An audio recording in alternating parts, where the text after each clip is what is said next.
Podcasteuse, c'est un épisode tous les 15 du mois. Une échappée dans le quotidien du génie de leur vie. Je vais avoir du mal à tenir genre un interview vraiment sérieux parce que... Moi aussi.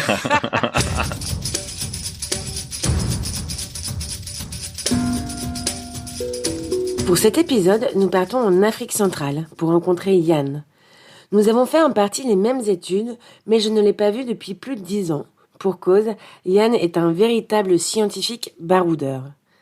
Une fois n'est pas coutume, c'est un épisode enregistré à distance dans lequel il nous partage son quotidien de formateur apiculteur en forêt équatoriale. Qu'est-ce que tu fais au Gabon alors ? Écoute, donc je fais de la formation, du conseil en apiculture. J'ai ma sœur aînée qui vit ici depuis 18 ans. J'étais déjà venu la voir à plusieurs reprises. Et lors de mon dernier voyage ici, j'avais un peu prospecté. J'avais rencontré les gens qui cherchaient un responsable habituation. Moi, j'avais travaillé en Côte d'Ivoire dans le parc national de Taï. Là, je faisais l'habituation des chimpanzés là-bas.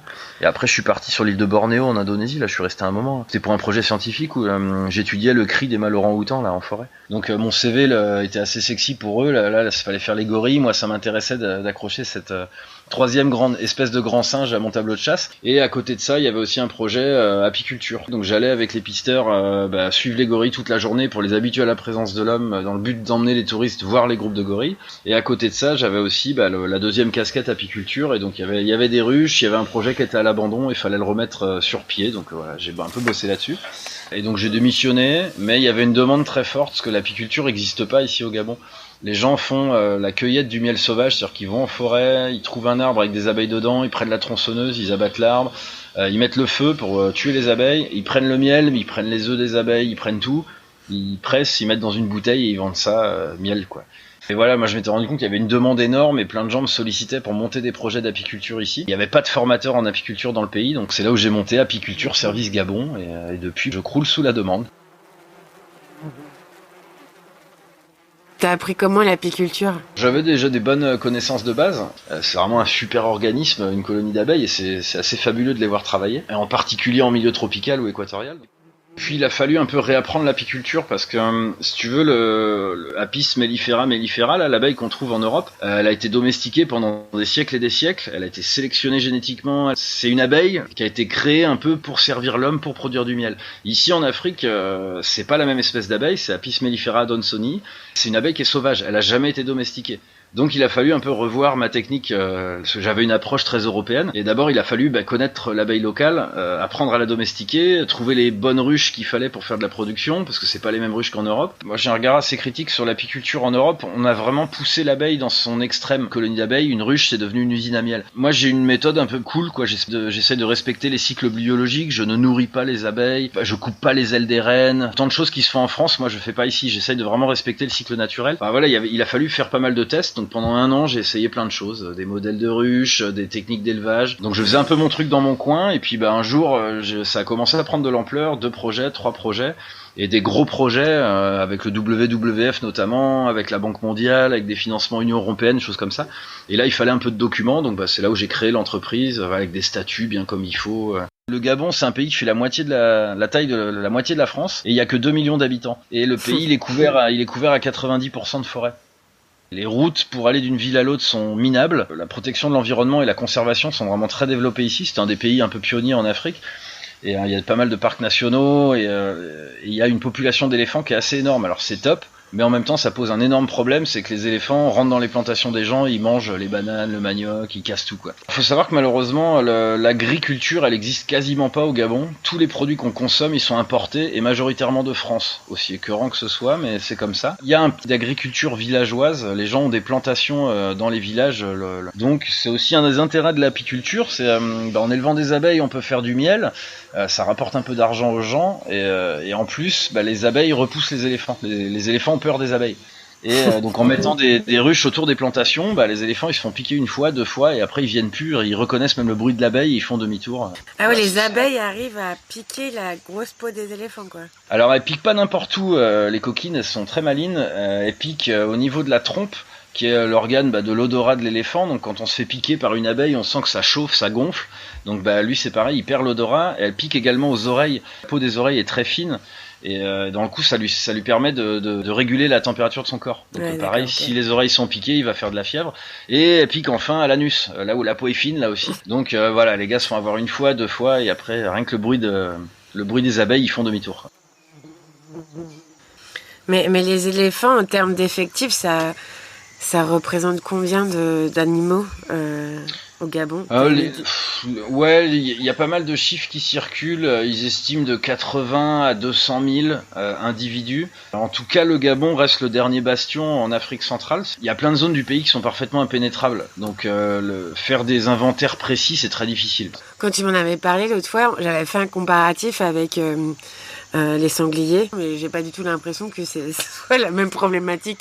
Je pense que les éléphants, c'est des animaux migrateurs qui peuvent se déplacer sur de très grandes distances, et ils ont des pistes de migration qu'ils utilisent quasiment les mêmes pistes tous les ans au mètre près. Moi, c'est les pistes des éléphants que j'utilise en forêt pour me déplacer. Ils utilisent ces mêmes routes de migration tous les ans. Une année, ils arrivent sur cette route-là, il y a une concession forestière, les gars ont abattu des arbres, donc forcément, je pense qu'ils reconnaissent pas les routes, et c'est pas qu'ils se perdent, mais ils dévient leur route, et là, ils tombent parfois sur des villages. Ça peut être une des premières raisons. La deuxième, c'est comme on abat les arbres dans leur forêt, ils ont de moins en moins de nourriture, donc ils se rabattent sur là où la nourriture est facile, c'est-à-dire une belle plantation qui est prête à être récoltée, des belles bananes et ainsi de suite.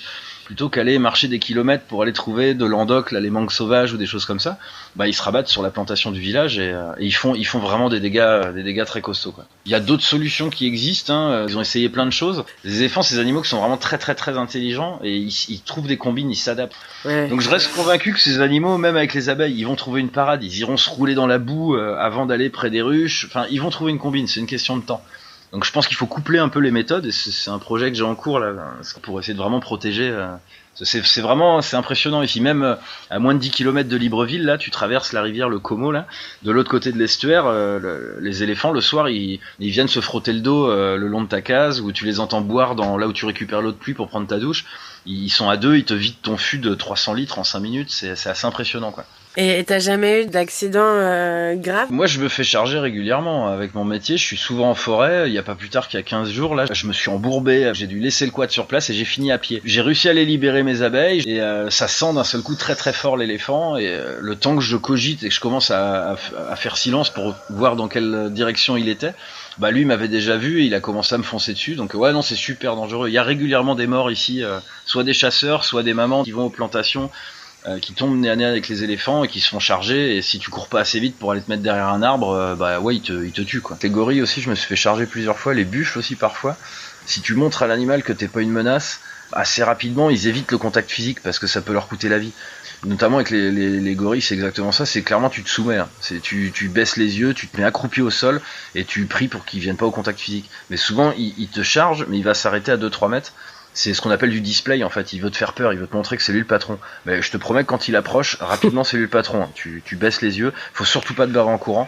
Si tu te barres en courant, là c'est que t'es en train de fuir son territoire, donc là il va te chasser. Donc faut rester serein, c'est pas facile les premières fois, c'est assez impressionnant même, mais...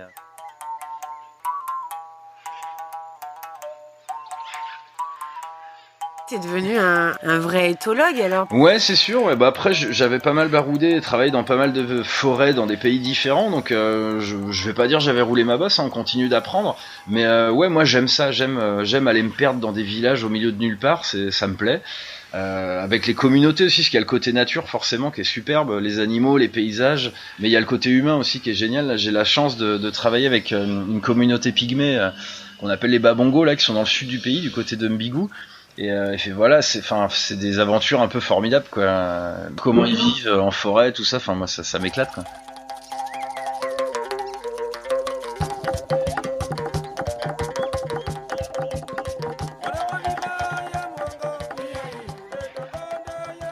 Comment tu les as appréhendés en fait?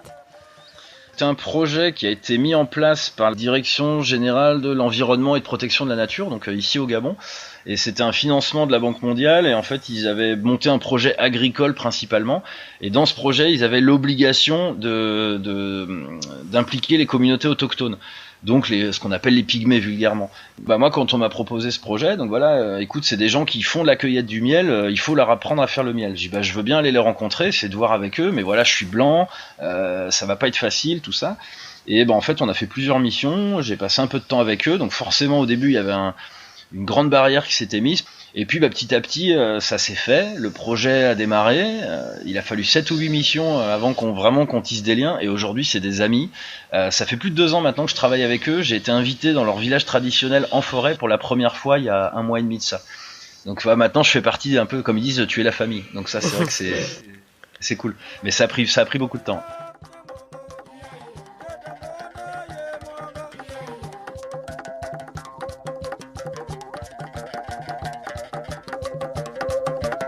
Comment ça se passe tes formations? C'est-à-dire tu vas sur place, enfin tu peux me raconter comment tu fais un projet par exemple? Ouais, alors en général je rencontre les gens une première fois, je leur présente qu'est-ce que c'est l'apiculture, comment ça fonctionne, quel matériel il faut. On visite un peu l'endroit où ils vivent, la forêt aux alentours, on essaye de repérer s'il y a déjà des abeilles, s'il y a des fleurs d'intérêt pour les abeilles. Ensuite, moi je rentre à Libreville, je fais mon petit rapport et ensuite on fait un planning. Première mission où je viens, je pose les ruches, donc je fais fabriquer les ruches localement ici. On vient installer les ruches, on les amorce pour capturer des essaims sauvages, parce que moi je ne vends pas d'abeilles, je déplace pas les abeilles, je les prends là où elles sont.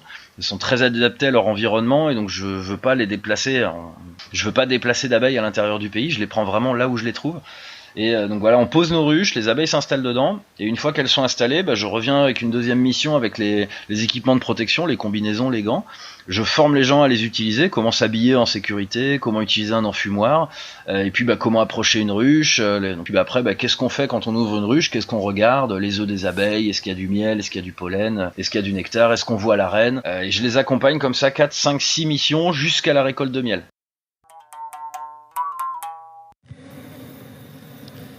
Hop. Et là, le numéro de la ruche, c'est K10, je crois, c'est ça ? Ouais. Donc là, on aperçoit le nectar et on voit une abeille en train de naître. Et voilà. Quand on voit bien la différence entre une abeille un peu plus vieille et une abeille qui vient juste de naître. La différence de couleur, là, les ailes, elles sont encore un peu collées. Pour l'instant, elle ne peut pas voler. Elle n'est pas capable. Et là, tout de suite, elle va aller chercher une autre abeille, une nourrice, qui va lui donner de la nourriture. Et en général, on fait jusqu'à la première de récolte de miel ensemble. Une fois qu'on a récolté notre miel, on purifie notre cire et puis après, je les aide, je les mets en relation avec des clients potentiels. J'essaye de tisser un peu le réseau, soit trouver une vendeuse sur un marché qui peut leur prendre leur production et la vendre sur le marché, soit moi, je les mets en contact avec des gens à Libreville qui sont intéressés pour acheter le miel des forêts. Après, le réseau se tisse et puis les gens passent commande en direct, quoi. Le miel, il est comment ? Ah, il est top, quoi. J'en ai envoyé plusieurs échantillons vers la France l'année dernière pour le faire tester en laboratoire. Et les gens qui l'ont reçu hallucinent parce que je pourrais te montrer des points GPS ou des cartes d'endroits où je pose mes ruches, mais il n'y a pas d'agriculture, il n'y a pas de route. Il n'y a pas d'industrie, donc en fait c'est que de la forêt. Donc la qualité du miel et la qualité des cires est très très haute. Il n'y a pas de pesticides, il n'y a rien. Le miel il est vraiment ultra clean, pas de métaux lourds. Et après, en termes de variété de miel, dans les zones un peu forestières, on fait du miel toute fleur de forêt. Sous les forêts gabonaises, niveau botanique, c'est un truc assez énorme. Il y a vraiment un nombre d'espèces mellifères qui est pharaonique. En fait, il y a une telle densité et diversité de fleurs disponibles sur la canopée notamment. Tellement de nourriture ici, au moins en saison des pluies. C'est plus difficile en saison sèche. Donc c'est impossible de savoir précisément ce que consomment les abeilles. Mais en allant dans des zones plus proches des villages, où là il y a beaucoup de manguiers notamment, on peut faire du miel qui a un peu le goût de mangue. Dans les mangroves, on fait du miel de mangrove qui est un peu sucré, un peu salé. Il y a des fruits un peu locaux aussi, les atangas, les prunes d'Afrique. On peut s'amuser à faire comme ça des miels un peu spécifiques, quoi. Du coup, c'est qui l'achète ce miel ? Beaucoup les locaux. Alors il faut faire un peu de sensibilisation à qu'est-ce que le vrai miel. Je m'explique, quand tu vas sur un marché à Libreville, tu trouves des miels qui viennent bien souvent de l'étranger. Enfin, c'est plus du miel, quoi. Les gens, ils ont rajouté de la mélasse dedans, ou du caramel, ou ils ont rajouté de l'eau. Et pour les gens ici, quand j'avais fait des petites enquêtes au début, le miel, c'est noir et il y a des abeilles mortes dedans. Eux étaient habitués à manger du miel de cueillette. Donc quand moi je présentais mes pots de miel jaunes, transparents, bien propres, Les gens me disent non, ça c'est les miels des blancs, c'est les miels trafiqués des blancs. Je dis bah non, pardon. Quand tu expliques un peu aux gens et qu'ils le goûtent, tout de suite ils comprennent la différence et ils s'y intéressent. Après ils posent des questions et moi j'invite les gens à venir prendre une combinaison et à venir voir une ruche, voir les abeilles travailler, quoi. Les premiers projets avec lesquels j'ai travaillé, aujourd'hui ils sont autonomes, donc ils produisent leur miel, ils vendent leur miel tout seuls, ils ont leur réseau de clients, tout ça. Moi, de plus en plus de gens me contactent pour acheter le miel en gros. C'est-à-dire qu'ils vont aller acheter le miel à, je dis n'importe quoi, 8000 francs le kilo au village, et eux, ils vont le revendre 20 000 à Libreville. Donc en gros, ils vont gagner de l'argent sur le dos des villageois, et ça, moi, je m'y oppose. Le but, c'est que l'apiculteur, c'est lui qui bosse, quoi. Donc c'est lui qui doit ramasser le plus d'argent sur ce qu'il a fait, quoi. Ouais, ce que je veux, moi, c'est que ça apporte des revenus dans les villages, que ça leur amène un peu de confort, qu'ils puissent réparer la pompe à eau qui est en panne depuis 5 ans, mais l'État ne fait rien. Bah, avec l'argent du miel, ils peuvent réparer la pompe et avoir l'eau douce. Ouais, moi c'est des choses comme ça qui motivent plus que faire de l'argent à outrance avec du miel, quoi. Et moi je me bats un peu aussi pour promouvoir un peu les terroirs du pays, parce que je travaille un petit peu partout dans le pays. Et le miel de Makoko n'a pas le même goût que le miel de Mbigou, qui n'a pas le même goût que le miel de Manji. Et c'est aussi un peu une idée à terme que j'ai, c'est d'organiser un genre de salon du miel à Libreville. Je vais inviter tous les apiculteurs des villages et chacun présentera son miel. Donc ça c'est un petit peu un rêve là dans quelques années que j'aimerais bien concrétiser.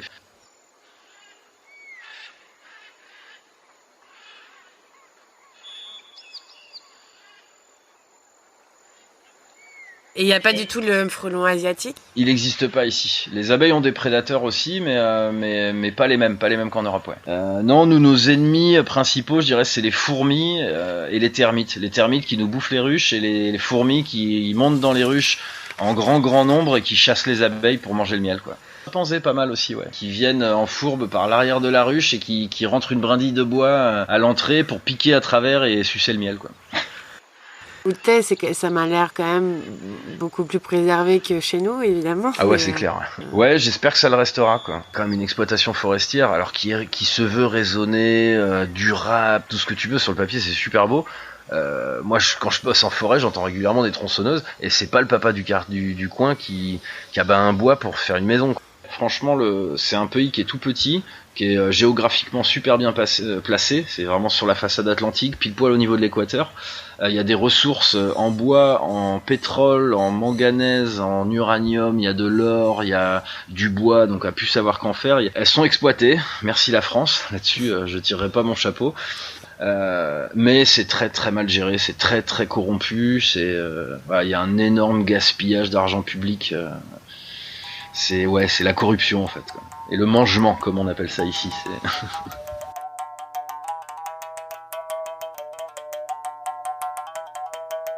Il y a quand même encore beaucoup de pharmacopée au Gabon, non? Il reste énormément de connaissances. Et ce qu'on appelle les Nganga ici, là, c'est les vieux tradis praticiens.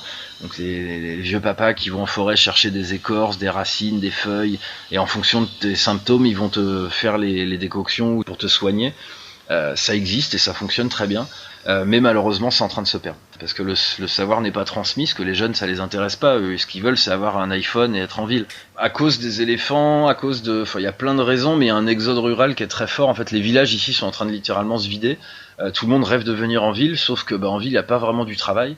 Et voilà, les gens viennent s'entasser ici, mais la vie est difficile, elle est chère, et trouver du travail c'est compliqué, ou alors c'est super mal payé. Donc les gens quittent leur village pour venir en ville, les jeunes notamment, mais alors qu'en fait ils pourraient très bien vivre dans les villages, quoi. Certes, il n'y a pas l'eau, il n'y a pas les lecs, il n'y a parfois pas de réseau téléphonique. Tu manges le fruit de ton travail assez rapidement, alors qu'ici en ville, ça tu peux pas faire, quoi. T'as dit que t'étais surbooké, mais tu bosses beaucoup ou t'as même pas l'impression de bosser tellement c'est bien? Nous on ouvre les ruches de 6h du matin à 9h le matin, à 9h t'as fini ta journée, quoi. Donc après, on va à la pêche, on va voir les gorilles, on va à la plantation. Enfin, c'est cool, quoi. On va se baigner dans des chutes d'eau. Ouais, c'est un métier tranquille, quoi. Mais ouais, même aujourd'hui, tu me mets un salaire énorme, je retourne pas à Paris, quoi.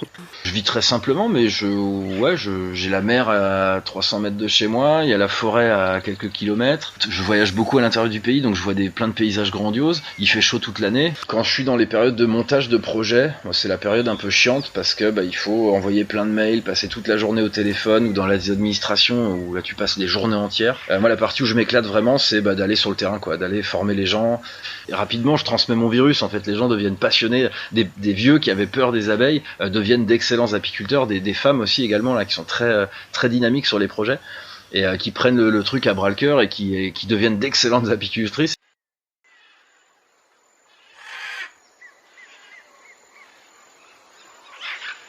T'as de la chance, hein, quand même. Enfin, ça fait rêver, quoi.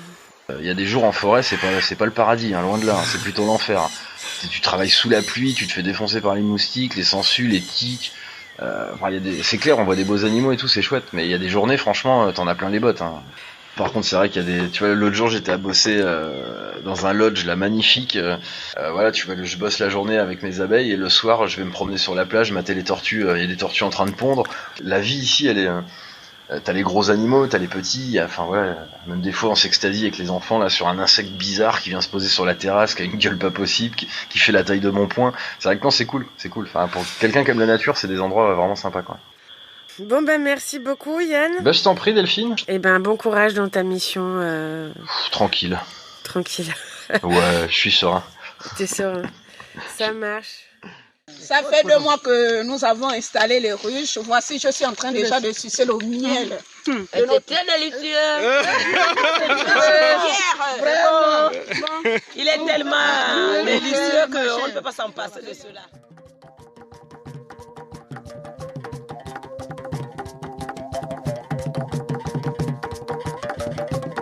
Un grand merci à Yann pour son temps accordé malgré ses diverses missions en brousse. Nous espérons avoir l'occasion d'entendre parler très vite du Salon de l'apiculture de Libreville. L'épisode est agrémenté d'extraits enregistrés par Yann et d'air de Mungogo, le plus ancien instrument à cordes de l'humanité qui est traditionnellement utilisé lors des cérémonies d'initiation dans la tradition Witi.